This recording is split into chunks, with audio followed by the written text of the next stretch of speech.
One. We're live. Welcome to the broadcast. Interesting today. It's a big season of summer travel coming up. I recommend against it, actually, and we'll get into that towards the end of this. I want you to meet Brian T. Coleman, who has a podcast and website entitled The Journey is the Reward, and it's the story of his quest to become a 3 million mile traveler on United Airlines. And that's pretty wild. You're going to ask yourself, why and how and what's the cost and what are the rewards? We're going to find out all that. Of course, you probably want to sign up and receive the podcast and check out the website as well. Brian T. Coleman, hello. Thank you. This has been a long time coming, and I'm glad to have you here. Yeah, Bradley, thank you so much for having me on your show. Really appreciate it. The journey is the reward. The podcast, the book. Tell me about what you mean by the journey is the reward in your case, not the larger case, but your situation and your quest. Yeah, in this particular case, the journey is the reward. And if people go to the website, please, and you can see on the screen behind me, it's .org because .com was already taken, unfortunately. So it's thejourneyisthereward.org. It is my quest to get to 3 million mile status. I've been a loyal United flyer for many years now, and I'm really close to reaching 3 million mile status, which will give me United 1K mileage plus status for the rest of my life. So kind of looking forward to getting there. The natural question is, well, what does that get you? There are a bunch of different benefits. Like most frequent flyer programs, they have various levels, and the 1K status is the second highest level that United offers. There's one higher called Global Services, and that's an invite-only program, or you could get that benefit when you reach 4 million miles. Now, I don't think I'm ever going to get to 4 million, so 3 million's where I'll stop with this. There are a whole bunch of benefits that you get. The largest one that's of most value to me is getting upgrade. They refer to them as plus points. You get a whole bunch of plus points that you could redeem for upgrades. So if you buy an economy ticket, you could then upgrade to business class, and it doesn't cost you anything. So for me, that's really the biggest benefit. But there are some other ones like priority boarding, getting 3 free checked bags up to 70 pounds each. There are various discounts you could get for the club, the United Club, the lounge access. You get complimentary upgrades on domestic flights if space is available. So there's a whole bunch of benefits that come along with it. So I was under the impression that they just automatically gave you an upgrade from coach to business class for life. That's not true. You have to use points, and you could run out of those points. Correct. You get, I believe it's 320 points, and depending on where you're going, it requires a different amount of points for that particular segment. I see. So yes. All right. For those of us who have never flown in business class, it's important for us to understand your motivation, to understand how wonderful it is in business class. And sometimes business class is the same as first class in some cases. In some cases, there is no first class. It's only business class. What is it like in business class? There certainly is a difference between domestic, first class, and international business class. There are 2 main benefits, I think, of flying in business class internationally. One of them is the seat. So you have a really nice lie flat seat. And then the other, especially with United, they have a special lounge that you have access to, and it's called the Polaris Lounge. And it's really like going into a 4-star restaurant before your flight. So you can have cooked to order meals. It's very comfortable. Only people flying in business class internationally that day have access to the lounge. Do you have to pay for those like meals and drinks in there? No, it's included with the price of your ticket. So okay. In this particular case, I could buy an economy class ticket, get upgraded to business, have access to the lounge, and all of that is complimentary. So you have a whole huge area to yourself. Usually, do you have someone beside you? In the lounge or on the plane? On the plane. So if you, again, looking at it internationally, most of United's aircraft has direct aisle access. So if you're in the center section, there will be you could have someone sitting next to you, which is nice if you're traveling as a couple. But if you're on the window seat, you will just be by yourself. Well, and it's like your own little cabinet in there with a place for your Correct. feet. I did do JetBlue Mint one time. Is it Mhm. like that? It kind of like that? Internationally, you did? No, to Las Vegas. Okay, so I have not flown JetBlue domestically, so I don't know what their Mint product is like. But if I I see. refer to it as being in a pod, and if you're in a little sort of cocoon area, then the answer is going to be yes. All right. What are the costs? And we did kind of a dry run last night, and the figuring I do in my head is this: you have a certain amount of travel you're going to do anyway, so Correct. that's that's a certain amount of money, and how much traveling beyond what you were going to do anyway did you have to do will you have to have done by the time you earn this? What is the cost above and beyond whatever flying you would have done otherwise, and what is the value of the rewards, and would it be worth it just to, instead of try to earn the rewards to get future flights and business, just pay for business? So I know Right. you've run these numbers in your head 1,000 times. So tell us. Yeah, before making the commitment to do this project, that certainly was part of the math that I had to do. And to put things in perspective, so there's the 3 million mile goal. When I started this project, I had approximately 300,000 miles to go, which would mean either through business, through personal travel, the normal travel that I'd book, I would have to book 300,000 miles worth of travel. And I estimated that to be around $20,000. Now, some of that is this natural travel that I would have booked anyway. The other is what I'd refer to as manufactured travel, the travel that I'm going to have to book as a result or to fulfill this goal. But anyway, it works out to about $20,000, I think, that Right. I'm going to spend. Now, the benefit, however, it depends on how you look at it. And I do an awful lot of international travel, so I would value the difference between what I would pay for a coach ticket and a business class ticket to be about $2,500. So you do the $2,500 divided into the 20,000 that I'm spending. So it works out to roughly 8 trips. So as long as for the rest of my life, if I were to fly 8 trips and get upgraded, it would pay for itself. Right. And a guy like you could do that easily in a year and a half, or maybe even a year. Correct. You'd love flying. Would you love flying if you were in coach? Internationally, not so much. Have I done it? Certainly. Will I do it again in the future? Probably. Do I love it? No. What are The you like? passenger experiences, it's changed an awful lot in the past several years. How so? I think what's referred to as the seat pitch, the difference between your seat and the seat in front of you has decreased. So you don't have as much personal space any longer.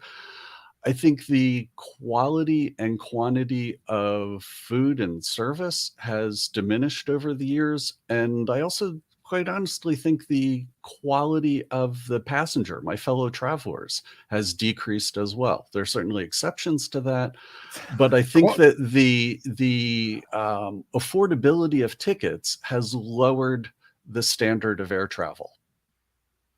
I see. I could spend time on that, but that's probably a place I don't want to go. I, Yeah, I, I understand. The seat pitch, the leg room, as we'll call it, Mhm. to me, there should be, if you're going to have a government that is your parent in any way, like makes you wear a helmet or requires you to do this or that, Mm-hmm. I think they ought to require a minimum seat pitch that's a lot larger than it is now, because I don't think it's healthy. And Correct. if there's an emergency, getting out of those seats is in a hurry really problematic. And Correct.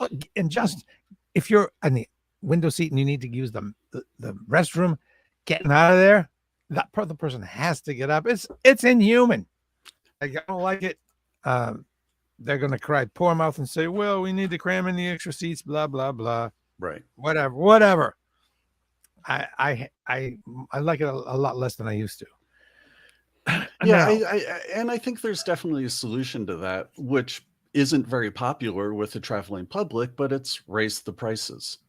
right. If an airline doesn't put in so many seats in an airplane, they're making less money, therefore they have to raise their prices. And if they do that, I think that would solve the problem where people would be much more comfortable. It'd be healthier for people. Unfortunately, it would take away access to people that just don't have the money to afford the ticket. So Are there some airlines that make that choice and say, look, we're going to charge more and give you better service? Who does that? Absolutely. So certainly the international carriers, I immediately think of Emirates, that is really top quality airline that offers a better service. Domestically, I think JetBlue does a really good job in doing that. So there are some examples around the world. Okay. Folks, if you just joined us, I don't know how that's possible because you have to start from the beginning. Well, actually on the stream, you don't have to. We're speaking with Brian T. Coleman, who is the guy trying to make the 3 million miles on United so he can get the perks forever of a 3 million miler, including upgrade to business class. And he's sharing that journey with a website and a podcast called The Journey is the Reward. And I need to plug our friend Micah here, who is a fellow aviation enthusiast and has worked with you on the Airplane Geeks podcast as well. You're both contributors to the wonderful Airplane Geeks podcast, correct? Yeah, we sure are. And the Airplane Geeks podcast is the longest running aviation podcast. We've been on the air for 14 years now. I was previously the associate producer of the show and stepped back a few years ago from that. Now I'm a contributor. And both Micah and I are contributors. Micah and I met probably 8 years or so ago, and we became really good friends. And I asked him to help me be the captain on this journey. On board helping me to document. That's fun. And again, you can see that the journey is the reward is in the background. The journey is the reward.org. Google that, find it. Let's see. What else did we talk about? We were talking about airline service, and I noticed in the news the other day that some airlines domestically are busing. Can you explain why that is and how it works?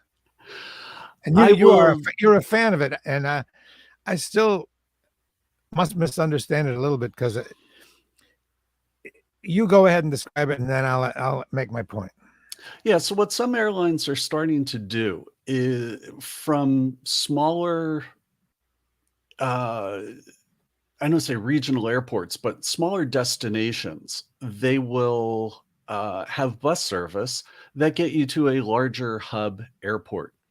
So let's say, for example, if you were, and I'm making this up, this is not in place today, but let's say you lived in Santa Barbara, California. You could fly from Santa Barbara to Los Angeles, or because there aren't that many people that want to do that on a daily basis, United, for example, could set up bus service where you take a bus from Santa Barbara to Los Angeles and then carry on your flight and go to London or Sydney or wherever you wanted to go to. You have to go to the airport to do this. You go to the Santa Barbara airport, they take you to LAX. And the plan is to open it up to beyond just airports. So you could go to a bus station. And one of the benefits of doing this is you could clear security at the bus station, at the bus depot. If they do that, are they doing that yet? Correct. I don't know. So American has started this. United's talked about doing it. I haven't looked into much detail over the American product, but one of the things that they've been talking about is you actually clearing TSA security when you first get on the bus. And it becomes a secure environment from that moment on. Now, if you're clearing security at a bus station, there's so fewer people there. So it's actually a much better experience, I believe, in being Maybe. sure.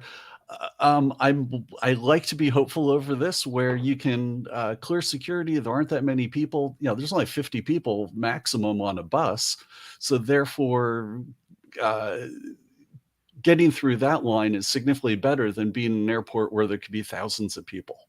Well, that's if they only run one bus, but on a popular route, they might have to run 10 buses, and then there would be 500 people. Anyway, I just don't think that's the business model, or that's the plan. and how secure is it really? A secure environment. You're on a bus. Do they stop for a burger? At Burger King, like. No, I think that's and the whole it's thing. just- Is once you get on, it's going to be a secure location, and you won't be able to get off. So yeah, Mhm. I think they're going to work through those challenges, but I do definitely they think that it's possible. I picture them pulling up front, and then you go in where someone could hand somebody an illicit object, or I don't know. It sounds like shaky security to me. But other than being able to potentially have an easier check-in because of a shorter line for security, why not just take Mhm. the bus with the bus company, call Greyhound, and go to LAX? You could do Yeah, that sure. too. You certainly could, and there's nothing wrong with that. I personally just think having a secure airline specific bus would be better. The other thing is, with the frequent flyer program, you would actually earn miles for that destination as well. Yeah. And many people are very much into their points and mile accumulation. So you would definitely get that versus taking Greyhound or an Uber or Yeah. whatever form of transportation you would get to the airport. The downside of taking the bus is also you got to take the bus. You're not flying. Santa Barbara to LAX Correct. well, Santa Barbara's not that far, but San Yeah, Francisco. 2.5 hours. All Sure. right. So people don't want to do that. That they might have saved 20 minutes in a TSA line, but they're wasting an extra 2 hours on the bus. Just saying. It seems. And how did we get to this point where we have to have buses? Why? Well, I think it's the economics. It's just not cost effective to run a aircraft between two city pairs, and a bus is just much more cost effective. So I really think that it's the airlines trying to save money, keeping ticket prices low, providing that value to customers. Wow. You don't think it has anything to do with staffing or COVID or like super high demand we have now and super low staffing? No, I don't think so. I really think that it's about providing accessibility to people in these remote places Oh, where it's God. not convenient for them to get to an airport. It's going to take me a while to wrap my head around that. I almost don't want to get to the point where I get down to where that's cool. I don't know. I should try it once and see how it is. I did. Well, one time I had to go from Houston to Austin, and rather than fly that leg, I did take the bus, and Mhm. it was a big pain in the neck, actually. I don't Okay. know. I'm hopeful over this. I'm really looking. I think in certain markets it can work, and that's a good thing. All right. Now you mentioned frequent flyer programs, and you're going to get into. Yes. I guess you can get into the United one because that's the one you're familiar with. But I'm also Mhm. guessing a guy like you's familiar with the others. I started out with an American Advantage account, and Yep. I found myself a prisoner of that airline, which I guess is the idea. And if I wanted to go somewhere, sometimes I was paying more for my ticket to go with that airline so I could get the points. I know Exactly. somebody that lived for the points, paid for everything with a card so they could get the points, and they traveled a whole bunch on points. Mhm. But I didn't. And one of the reasons was blackout dates and changing rules. And there's also a possibility the airline could go out of business, and you'd be bummed out if United just threw in the towel after all that. But also, it's not uncommon to change the rewards that are given, and I don't think that should be legal, because you did something for something specific in return, and for them that's kind of a bait and switch. So why don't you address frequent flyer programs and the pros and cons? So the frequent flyer programs have certainly evolved over the years, and some of the changes have been good. Most of them, in my opinion, have not been good. I might get the date wrong here, but I believe in 1981, American Airlines started the frequent flyer program. And again, I could be wrong on this, but my memory serves me that American was going through a strike at the time. And someone in their marketing department came up with a plan to develop loyalty, to get people to book on American Airlines. And therefore, they created the Advantage program, where if you booked a ticket on American, you would earn points for a future free travel. And it was wildly successful. And all of the other domestic carriers ended up coming up with, they had to scramble to come up with a competitive program because they saw people change and book on American. So at that time, there was absolutely no loyalty at all to an airline. And throughout my career, I have accumulated over 5 million actual flight miles. So I refer to these as button seat miles. So I have over 1 million miles on American. I have almost 3 million on United, and I have a bunch on pretty much everyone else. And when I first started out in the frequent flyer business, I did not really understand the programs. I was not strategic about it. And I thought that it was really best joining every program and spreading my miles out, or the accumulation of my miles, having them on every airline. And that, in the end, was really a dumb decision. I should have been loyal to an airline or two and booked all of my travel through there. And even if the ticket cost $20, $30 more, it would have been better in the long run. Had I done that 20 years ago, I'd actually be at over 3 million miles right now with United. But because I spread my business out over multiple airlines, it ended up costing me now. But the real benefit is being able to fly for free. So if you do have an airline credit card or a credit card by Chase or American Express where you earn points, you could then transfer them to the carrier of your choice and get a free ticket. And that free ticket could be in economy, it could be in a premium economy cabin, or in business or first class. So that the benefit, I think, of flying, especially internationally, for free is well worth the effort. Okay. What's your favorite part of a flight? You're in aviation. You love flying. You love planes. You like taking off. You like landing. You and your colleague Micah, you love to sit in the cockpit. You're always finagling to try to let the pilot let you sit in the cockpit and get a picture, which is cool. I get it. So I just want people to know how into flying you are. Super into it. What do you like best about the whole thing? Do you like the taking off, the landing, all the little noises? You know what's going on? There are several parts of flight that I actually really enjoy. One of them that's going to sound strange is simply sitting on the aircraft and being by myself when I want to be by myself. So it's just the solitude of being on the aircraft is well worth it for me. So I could put headsets in, listen to a podcast, watch a movie. I don't have to worry about the phone ringing. I don't have to worry about answering emails. Just being disconnected is actually quite enjoyable for me. Can you achieve that solitude even in coach? Yes. Yes, I can. It's easier in some sections of the plane more than others. Many of the airlines have divided economy into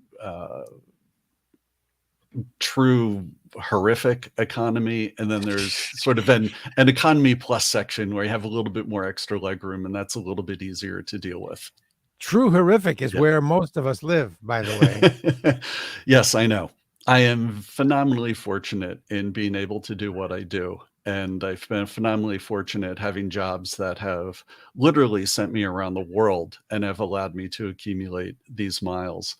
But you were talking about other portions of flight. So some things that I think would terrify most people are takeoffs and landings, and justifiably so. It's the riskiest part of flying. However, having flown so much, being on an aborted takeoff and an aborted landing several times, I actually find that to be quite thrilling. I've never been on an aborted takeoff, only an aborted landing. The aborted Yeah, landings are probably a lot easier to deal with than an aborted takeoff. What happens on an aborted takeoff? It has to absolutely. they have to abort it really early in the takeoff, or you can't do it. Correct. So there's a term referred to as V1. V1. Right, so Yay. you get to a certain amount of speed, you have to stop before then, otherwise, bad things can happen. You run out of the pavement in front of you, and it's just bad. So being able to stop before the V1 is really important, and basically, the pilot will slam on the brakes, and if the plane's equipped with thrust reversers, they will engage them, and it becomes a very, very fast stop. Now, the downside of doing that is the brakes heat up tremendously, and the brakes have to be at a certain temperature in order for the aircraft to take off again. So you're going to be sitting on the ground for quite some time to let the brakes cool off so you could take off again. How much stopping power do brakes really have for an airplane that size? It's not really about the brakes, is it? A lot. Yeah, no, they They absolutely. do. Yeah, because and part of the certification process, you have to be able to stop the aircraft without using the thrust reversers. So that's basically where the jet engine reverse the thrust and it goes out the inlet instead of out the back of the jet. And yeah, so the brakes are Okay. good. There's an awful lot of weight, especially on takeoff, because the jet is full of fuel at that Right. point. So they're very, very heavy. So things that I like about it are I don't like arriving at the airport. I don't like security. I really, really despise waiting around at the gate with a bunch of folks that are just all sullen and bummed out and tired and grumpy Mhm, and grim. That's a bummer. Then I also don't like people who mess around when they get to their seat. They don't just put their overhead in the mhm. compartment, sit down and shut up. They're messing around. Oh, I need to get my headphones and my pills. You should have done that while you were waiting. And before you're holding everything up, I have a connection to make, and you're going to make me late, you bad person. Yeah, there Uh, is certain airline etiquette that really should be followed. You are absolutely correct. One thing that's fun is as you approach, number two and number one, a couple of times the pilot will thrust it forward, and I always wonder, is this it? Are we going now? And then no, he's just going a little bit. And then there's the one that's like, okay, and I like when they hold the brake a little bit. Sometimes they hold the brake a little bit and then release Mhm. it. And you get more of a kick in the pants when you take off. I don't know why that is. Yep. What some people, some pilots take off really slowly. Maybe that saves fuel, saves brakes, saves rubber, saves noise. But and it probably depends on the wind, how well you can get away with that. But I of course enjoy. I don't know when V1 is. You never know when that is when you're a passenger. I don't anyway, because you don't know the speed of the Mhm. plane. But you do know when it rotates up, and I love that. And I don't really care about that at first descent where the engine is straining and screaming and vibrating. That's not so much fun. And Yep. I don't like when some planes have horrible vibrating sounds like they're out of balance. But I do love when at night on an international flight, speaking of solitude, when I get super comfortable with my headphones just right, and I have a decent movie on, or music, actually music, my own music, I have a Mhm. special playlist, and I get kind of fuzzy and half sleepy, and everybody else is sleeping, and I'm just, and you have the gentle the gentle turbulence kind of rocking you to sleep. Yep. You're And the drone of the engine. Yep. you're in and out. And you're in and out of sleep, and you know you're over the big black scary sea, and it's probably going to be okay. And Delta did something I don't understand why everybody doesn't do, because it was not that hard. They had sandwiches in the back. When it was dark like that at night, they had a big pile of sandwiches, like turkey sandwich, like a couple of kinds of sandwiches. Yep. And if you wanted a sandwich, you went and got it. What is that so hard, people? It's a lot easier than handing out stupid little snack bags. Here, you want one? You want little cookies? You want this? No. And then I really like when you're flying and you feel that first deceleration or maybe a little change in altitude of you reached your, I don't know if it's called the outer, you're starting your initial descent. You can feel that little change, like, and okay, it's the time's about right. And then I think one of my favorite things is if you're not going directly in and you have to kind of cruise around a little bit, the airplane gets floaty. They really have, the engines are very quiet and it's just kind of floating. It'll tip like that, then it'll tip like that, and it'll tip like that. And then, as far as turbulence goes, a lot of times you get turbulence when you get close to the ground. I never mind that turbulence. It's the high altitude turbulence that really had a bad experience with that once. But I figure it's okay coming down. I know the pilots generally are chill. The turbulence isn't bothering them.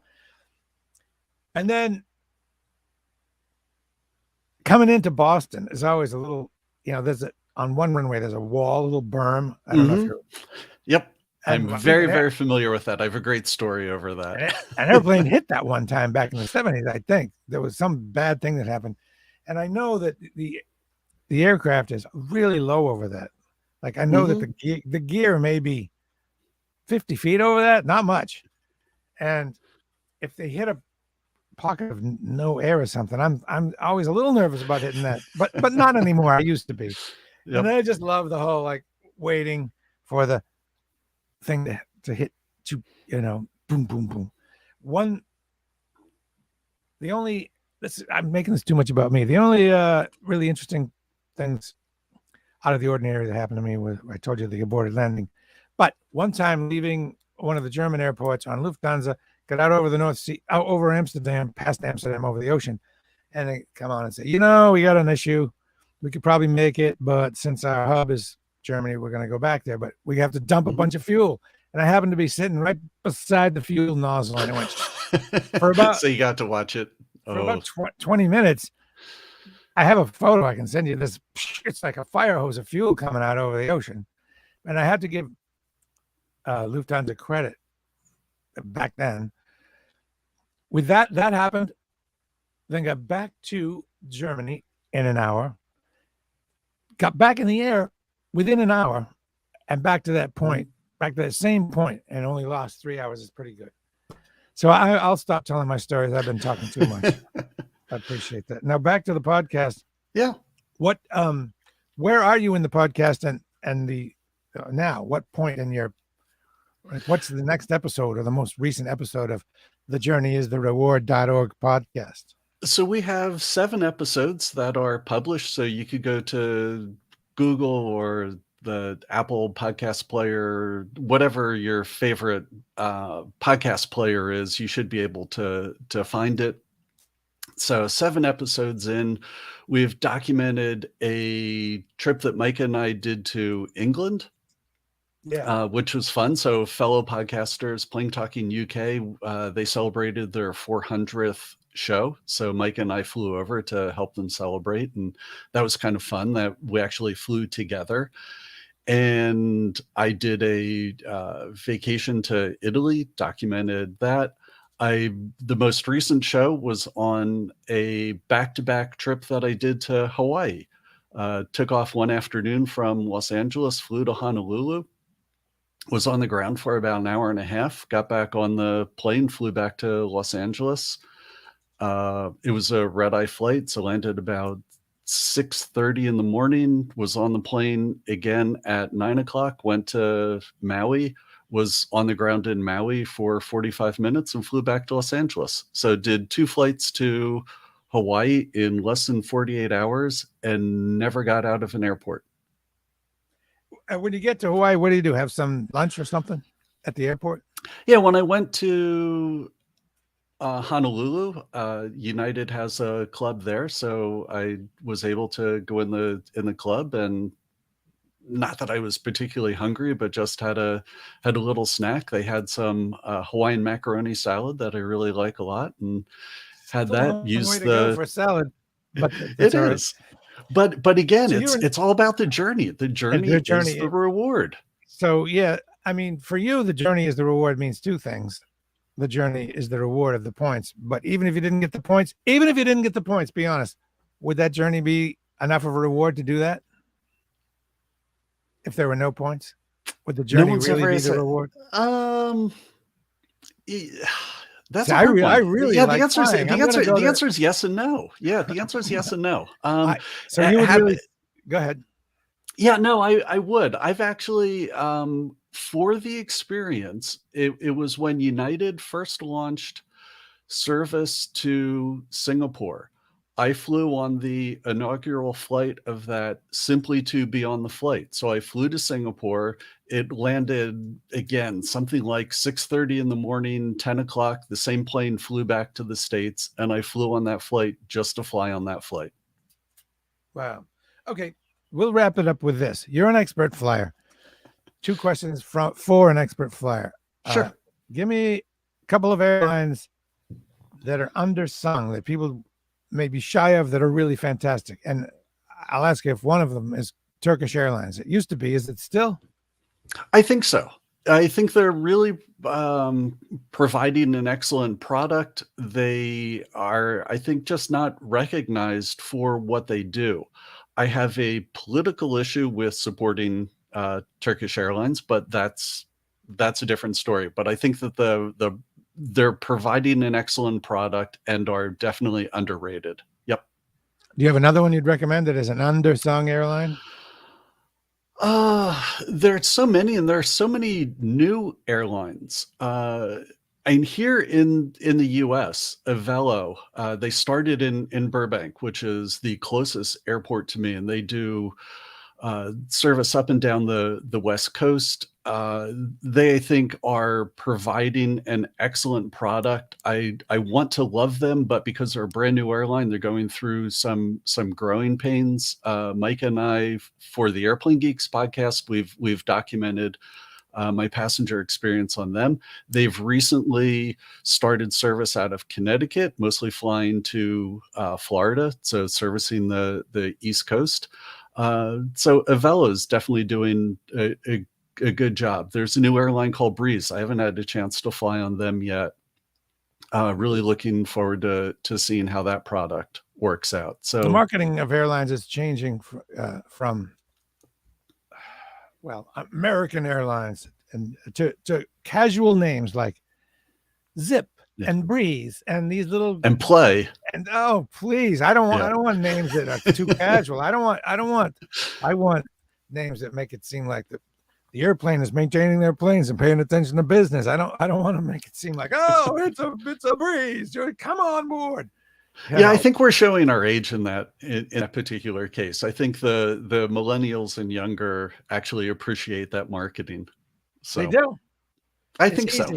Yeah. I guess maybe they're beyond. All right. And a final question for an expert. Sure. Tips for flying, for people that fly once in a while, and they probably forget stuff in between flights. You do it all the time. Give me some do's and don'ts for a good flight, and pretend that you are back in hell department of awful coach. There's tips for travelers. Yeah, there are really some easy things that people can do to improve their flight experience. One of them is when you get on board, pay attention to the flight attendants, smile at them, greet them, say hello. It's amazing how many people don't do that, and flight attendants will actually remember, and they will be nicer to you. Not that they shouldn't be nice to everyone. I'm just saying they will be nicer if you are nicer to them. They all have name tags. Greet them by their name. It's something so simple. Treat them as decent human beings, which they are, and things will be much better. One of the things that I've done for years and years and years, you talk about tips in traveling, is I actually bring gifts because, well, you can't tip a flight attendant, but I bring gifts for the flight attendants to I show know. my appreciation. And now that you're And doing that, everybody's going to do that. And I know, then it won't be you're, so special, but it won't be so special. So you shouldn't have told them it's that one. still okay. I'm quite happy with that because, as I've said on the podcast, the note that so I include a note with all of the gifts that I hand out, and my saying is, I recognize it's your job to save my ass, not kiss it. And I truly feel that way about flight attendants. They are indeed professionals. They have to do an awful lot of training. Their job is to save my ass if something were to go wrong. Their job is not to hand me a beverage and a terrible snack. That's not what they're there for. Isn't the real job to keep unruly patients in line? Really? I mean, no, their real job is to make sure we get to our destination safely. And if anything were to go wrong, they get us off the aircraft safely. That's what their main job is. Everything else is a pure bonus. So I truly have a lot of respect for flight attendants. It's a phenomenally difficult job. I think passengers make their job even more difficult. And I think if people were just nice and showed appreciation towards flight attendants, it would greatly improve the flight experience for everyone. all right. Good place to stop. Brian T. Coleman, who is the perpetrator, the creator, and the host and co-host, actually, of the Journey is the Reward website and podcast, and also a contributor along with Micah. What do we call him? Micah from Maine? Yeah, the Maine man, Micah. The Maine man, Micah. He lives in Maine. He's in the 207. Say hi to Micah. He is also with you on the Airline Geeks podcast, which is very, very, very cool podcast. If you're into it's the Airplane Geeks podcast. Airline Geeks is a different podcast. So what did I say? Airplane Geeks. You said Airline. Airplane Geeks. Airplane Geeks. Yes. And it's cool. And Bradley, if I could, there's yeah. two other things that I'd like to mention, unless we've gone over time. No. One of them is a service that I'm offering as part of the Journey is the Reward. Is I'm actually doing personal courier services. Oh, good idea. If anyone needs transportation of an elderly parent, whoever, so I refer to it as property, pets, and people. I will escort them to wherever they need to go. So that's part of a service that I'm offering. Another one is if anyone is crazy enough to fly with me on a trip, they can book a ticket along with me. And I've actually had some people take me up on that. And coming up, I'm going to fly with someone to Singapore, and we're going to spend a day in Singapore. I'm going to show them around Singapore, and it's going to be an awful lot of fun. Do you know the person? No. Okay. So a listener, yes. Right. But good for you. Met face to face, no. You're a bold dude. All right. Thank you very much, Brian T. Coleman. This has been excellent. We're up against the 45-minute mark, and I think maybe it's my limit, so I don't want to take the chance of being cut off. So, folks, I appreciate you being with us both. Thank you, Brian. And if you want to see travel videos, I have a lot of travel videos at my YouTube channel, Bradley J. Travel. That'll do it for this time. Bye now. Thanks very much, Brian. Bradley, thank you so much for having me on the show, and everyone, fly safely. And I always say travel lightly. That's my thing. Travel lightly is my little cliche out. Travel lightly and sit down and shut up. Okay. We're going to be done being live in about 4 seconds, but don't go away because I'll just say bye.